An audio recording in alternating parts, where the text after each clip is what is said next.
What's up everyone, it's Scotty with MoneyVest. In today's video, we are going to be talking about unemployment. I didn't get a chance to cover that on Friday when the numbers came out. The markets obviously ripped higher on hopes and expectations that a softer print and unemployment rate ticking higher to 3.9% is going to once again encourage the Federal Reserve to start cutting early. And these are the expectations which we have discussed in our previous videos that carry a lot of repricing risk because the market, of course, always want to front run the Fed.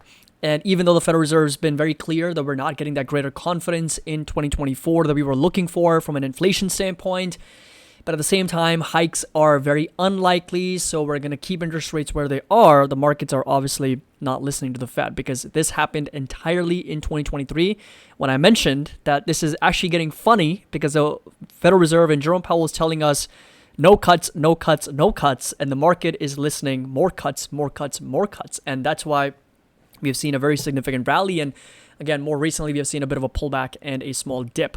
But as always, if you enjoyed this video and find it helpful, make sure that you drop a like and don't forget to subscribe to the channel if you're just joining us for the first time. And again, links to our Discord and Patreon is going to be down below if you're interested in joining us.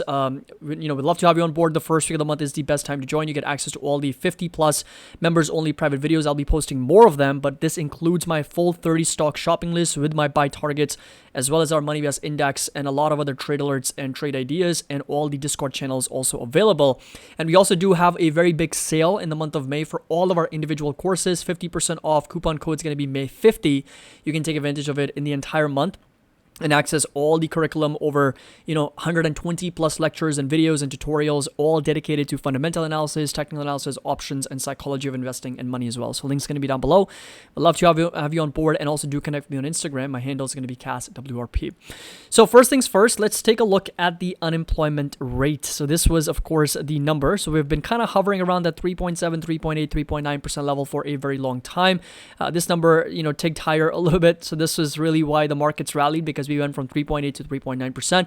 But more importantly, if you come over to civilian unemployment, this is a more important metric for me personally, because it tells me how many actual people are currently unemployed of the participating population.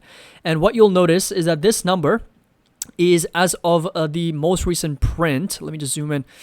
The zoom button comes up over there. So there we go. 6.49 million, right? So that was a slight increase from 6.429 to 6.492. So if you actually plug in this number in our spreadsheet, so 6.492, slight increase from the previous number.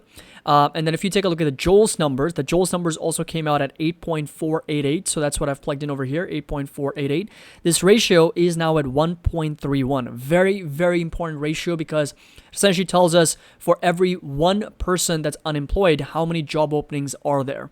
And if this number is over 1, that means there's 1.3 job openings for every one person that's unemployed. And since this number was last time at 6.429, it was at 1.32. So now we're seeing a very, very slight decrease to 1.31.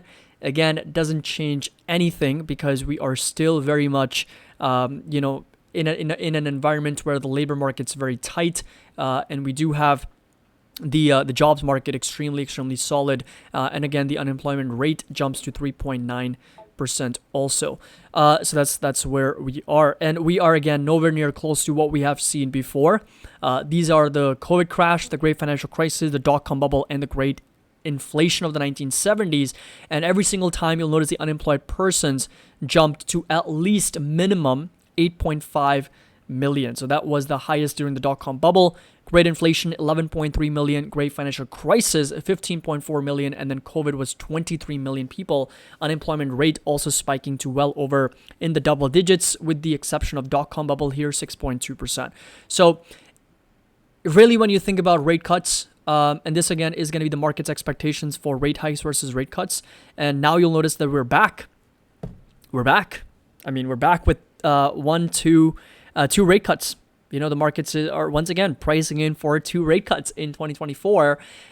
June, we're going to stay as we are. July, we're going to stay where we are. September is when the markets are pricing in for the first rate cut. And then once again, in December of 2024, another rate cut that's going to take place. And 2 rate cuts is what the markets are now expecting. Once again, we've gone from 6 to 3 to 1 to back up to 2. And that's really how the market expectations have continued to change. But I want to be very clear that just because markets are pricing in and rate cuts or rate hikes and the market's rallying higher or lower, that should really not be anyone's investing thesis, right? If your thesis is based on what the markets think about interest rates, then you're looking at the markets the very, very wrong way, unfortunately, because these expectations are very much subject to change. They are going to change, as we have seen that it's changing on a regular basis. So right now it's 2. Tomorrow it could be 1. It could be 0. It could be rate hikes. It's going to be all over the place. So markets volatility is obviously dependent on how markets expectations are for rate cuts. And that is very, very subject to change. It's going to move around. So a much better way to look at the markets in general is from a risk reward standpoint, as I've always highlighted, as I've always tried to mention on the channel, is regardless of what's going on with interest rates, regardless of what's going on with the economy or the earnings, a much better way to look at the markets is from a purely risk reward standpoint, the valuation of the markets and the technical market breadth indicators, volatility. A lot of those are much better measures and indicators of whether to deploy cash, whether to start buying or not.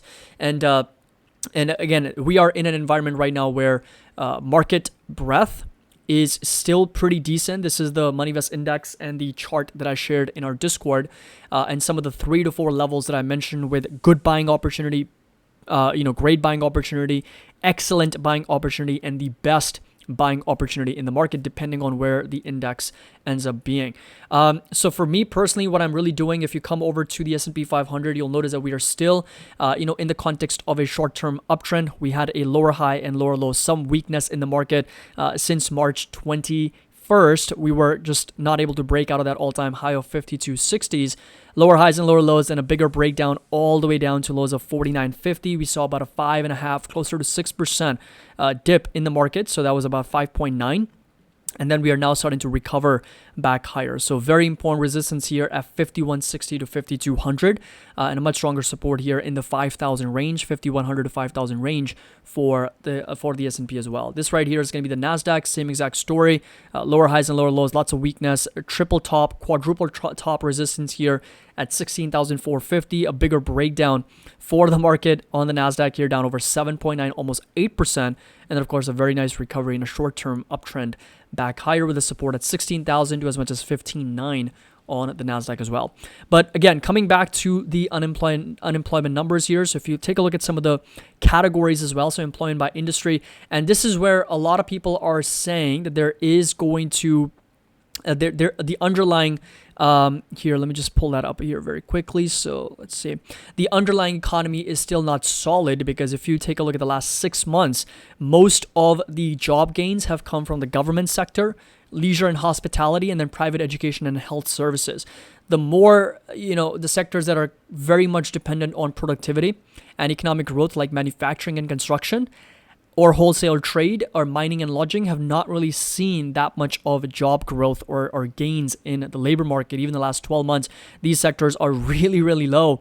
Manufacturing's only seen about 13,000 growth here versus, take a look at private education and health services, leisure and hospitality, and government sector just absolutely outdoing in terms of jobs growth for some of the more important sectors. So there's a lot of debate here that, on an underlying basis, productivity growth is kind of fueled by a lot of spending on the back of debt, because as we already know, credit card debt, just debt in general, has been hitting new all-time highs. And that is what's fueling the economic growth here, or spending, and that's why the earnings are pretty solid. So it's all like kind of propped up in a sense that the underlying economy is not really that strong. But that's also good news, because if the underlying economy starts to weaken or soften from here, that's obviously not great news for the economy, but guess what? It's going to be great news for the market over the long term. Maybe not so much in the short term, because every time the Federal Reserve starts cutting interest rates, they're doing that on the back of some type of recession or higher levels of unemployment or weakening economic growth. They need an incentive, right? They need a catalyst to actually start pivoting. And if that catalyst is the recession or the high levels of unemployment, yes, the earnings are going to struggle in future quarters, and that's not going to be great news for the market in the short term. But guess what? That's going to create a very nice buying opportunity for us. And then we kind of circle back to the MoneyVest index and some of the index levels that we're watching very, very closely. So personally, what I'm doing here is simply holding on to the cash. I'm about 22% cash right now. And at the same time, selling calls on some individual stocks, dollar cost averaging into broad-based ETFs and index funds without any doubt, but waiting for a much better buying opportunity so that 22% cash is going to be deployed more heavily the moment the Money Invest Index drops below 3, 2.5, sub 2 would be ideal and absolutely perfect in my opinion. But yeah, so the jobs growth, pretty solid still. Unemployment rate 3.9%, nothing to write home about. We still need to see higher levels in order for the Federal Reserve to really start thinking about pivoting from quantitative tightening to quantitative easing. But really that question is going to be, what are they going to choose?